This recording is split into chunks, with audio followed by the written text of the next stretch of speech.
Whenever you guys are ready. Yeah, so before I had to change batteries there, talking about Elon Musk and SpaceX. Space is cool. Let's face it, at some point in our lives, everyone has wondered, what the hell's up there, whether in a religious or scientific context. And he is probably going to be the man that answers most of the questions that have been left unanswered so far in terms of space. Let's put it this way. The last time we went past low Earth orbit was in 1974, I believe, was the last Apollo mission to the moon. Elon has detailed plans to have a man on Mars for 2024 and the technology to do it. And I'm not sure if you know or not, but that is pretty freaking huge. Yeah, because the last thing we did was like land a rover on an asteroid, wasn't it? Yes. And 2 of the rovers on Mars are still operational. But like having something robotic and landing another person on another planet, that is a huge step for humankind. Yeah, we're a little far away from Matt Damon and The Martian. But if anybody gets us close, it's going to be Mr. Elon Musk and his crazy ideas. I'm a bit of a space fanatic. I'm not sure if you realized that by now.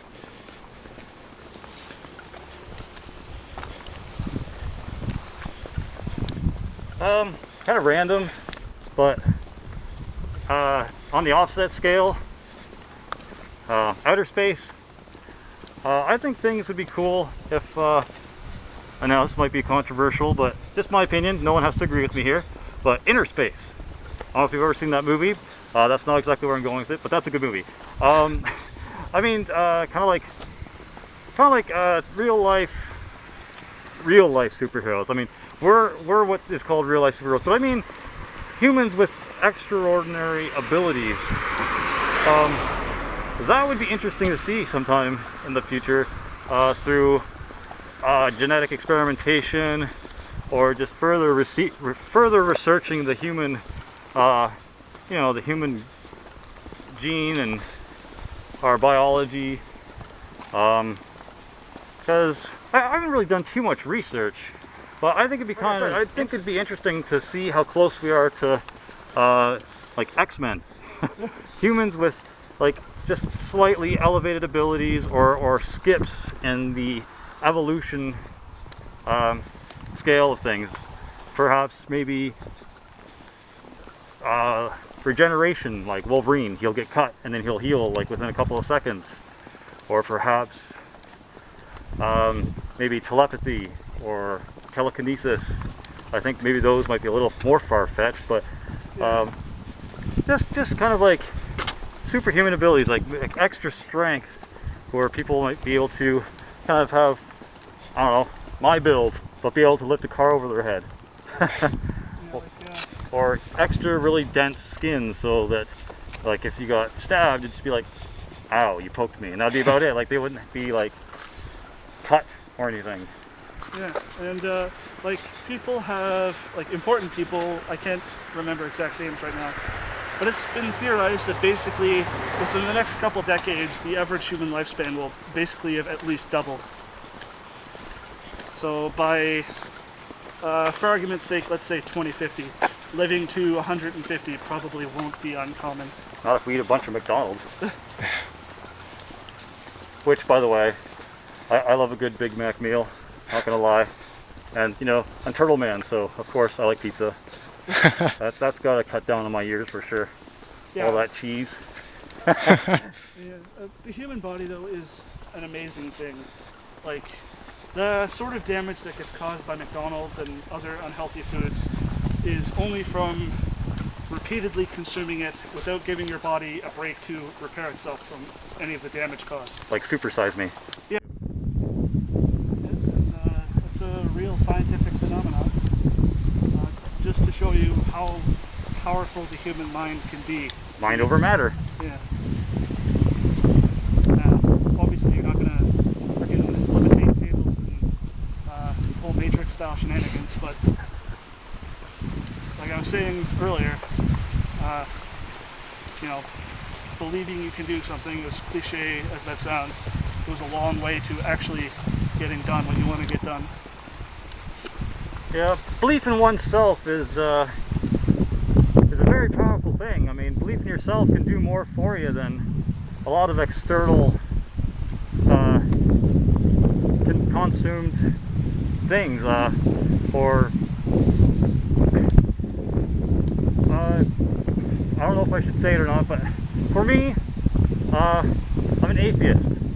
So when I do something wrong, or when I do something good, when I do something wrong, you know, I don't get to go, oh, the devil made me do it.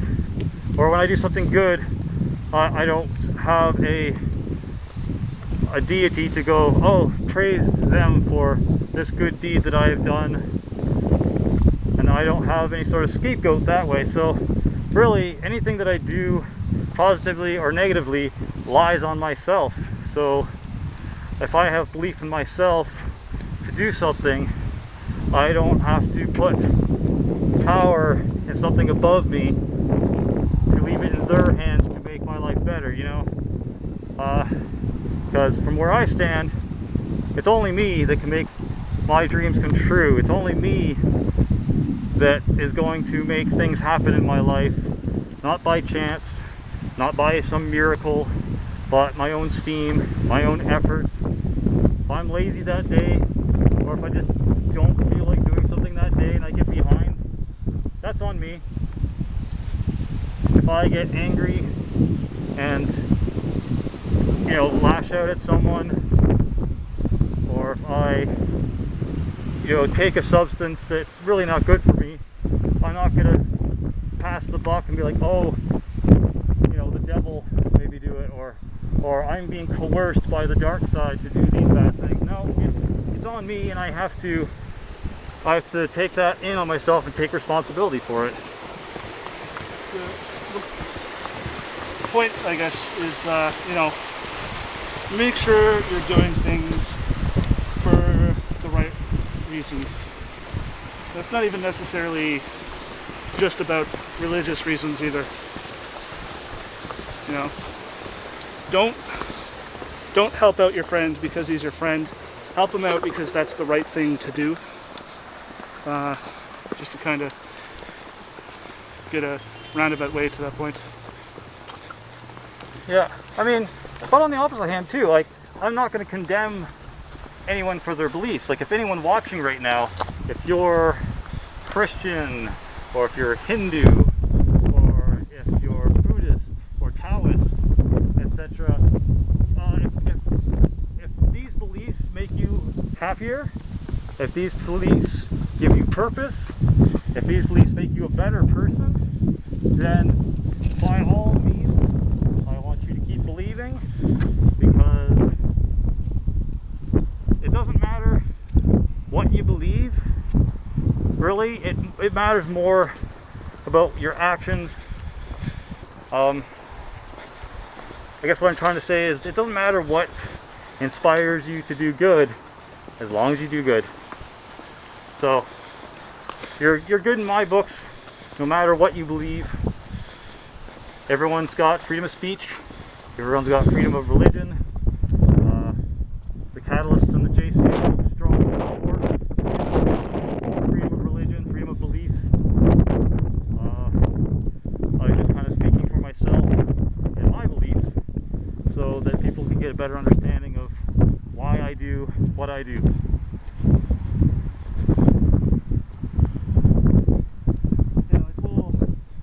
We'll help out, you know, any religious organizations that approach us. Like, we've had a church approach us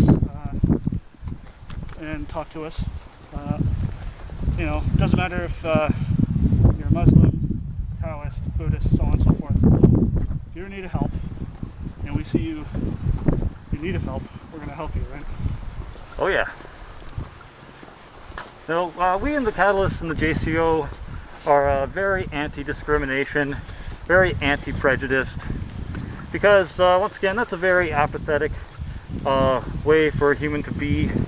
The more we segregate ourselves because of, you know, skin color, religion, beliefs, gender, orientation, the more we're going to be pushing ourselves away and not really connecting with our fellow man. So yeah, we're very against prejudice and discrimination.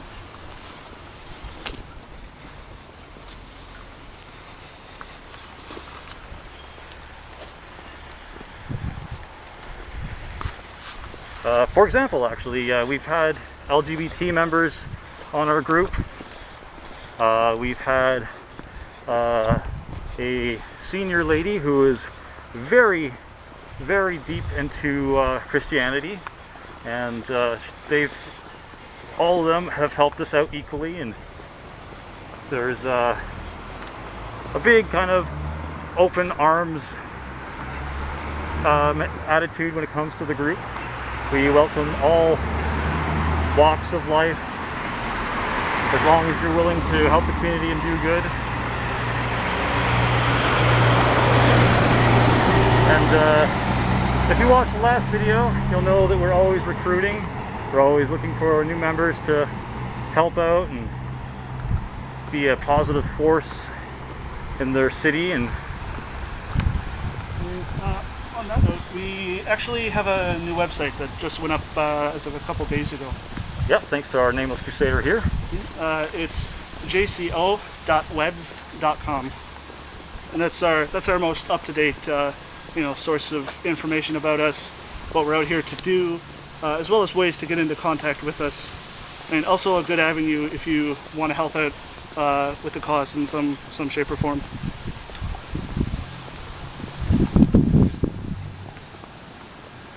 I guess also if you want to give a shout out to your your own videos of the Real Life Superhero Guide, if yes. people want to check those out.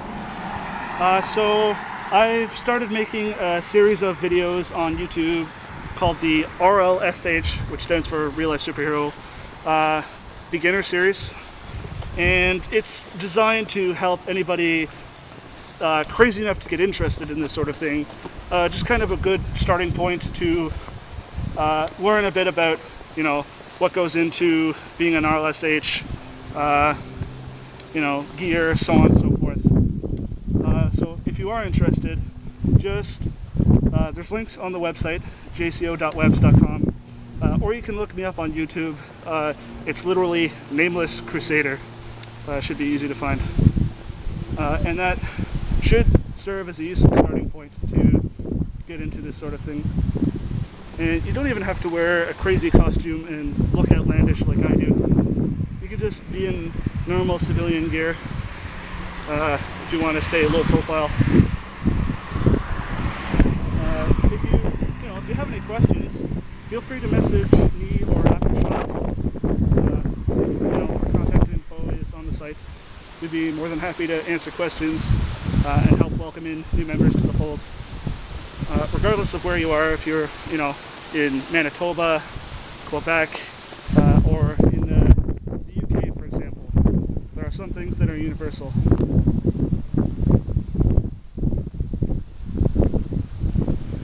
Well, we're almost at our endpoint here. I'm not sure if you have any last minute questions. None that I can think of. If you guys want to do a quick wrap up of what you've seen during the night and any future plans, etc.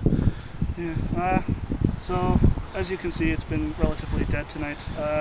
It kind of varies, especially on Sundays. It could be completely crazy, or it could be just a quiet night with a few interactions with people, and just me rambling on about a whole bunch of stuff that a lot of people might get bored with, so on and so forth.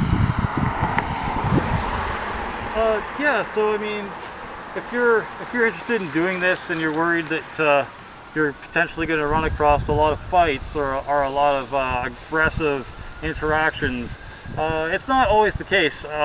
Crime isn't always lurking around every corner looking to get you, and at the very least, you are potentially a deterrent to crime, because the more people present, the less likely a crime is to occur. because crime doesn't like witnesses, and they don't like to be stopped or reported. So yeah, like even if we're not necessarily taken seriously as a threat, just us being out here to them just might seem like more effort than it's worth to whatever unfortunate thing they planned on doing that night. yeah, so I mean, really, I mean, if you do or do not feel like going the whole, you know, dressed to the nines and like wearing superhero outfits and capes and headgear and masks, at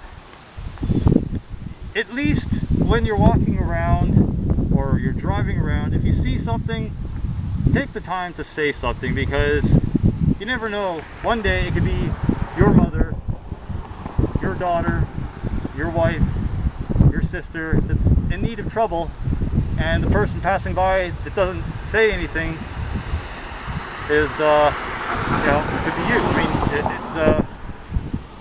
it only takes a couple of seconds to phone in something that's potentially dangerous or criminal activity, and you never know whose life you could be saving or whose life you could be making better just by picking up the phone.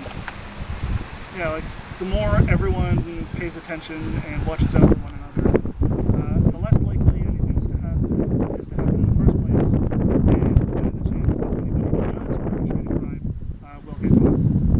And social media is a very, very useful tool for that. If you see, you know, the police or somebody post something from the police, so on and so forth, take 5 minutes to read it, just in case you know something, especially if it's in your area. If you wanted to take it a step further, a lot of the, you know, the fire department, the police department, RCMP, or the FBI if you're American, they all actually have social media channels on Facebook, Twitter, so on and so forth. And just by following them, you allow yourself to be that much more open to, you know, alerts and information outings of events happening in your area. And who knows? Maybe you saw something earlier in the day that at the time you didn't think was necessary. If you're wondering other ways to help out your community or other ways to be like aware of what you can do and what you can't do, there's plenty of information on YouTube if you have access to the internet.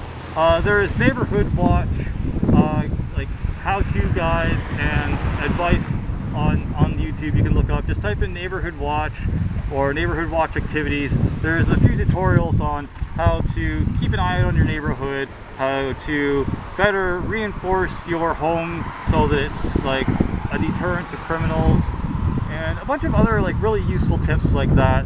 Just type in Neighborhood Watch on YouTube and just gotta watch a few things like that. It might be something you know, but it could also be something that shines a new light on what you can do for the community and for yourself. Okay, great. I think that's a wrap for tonight. Thank you. Okay, great. Thanks a lot, guys.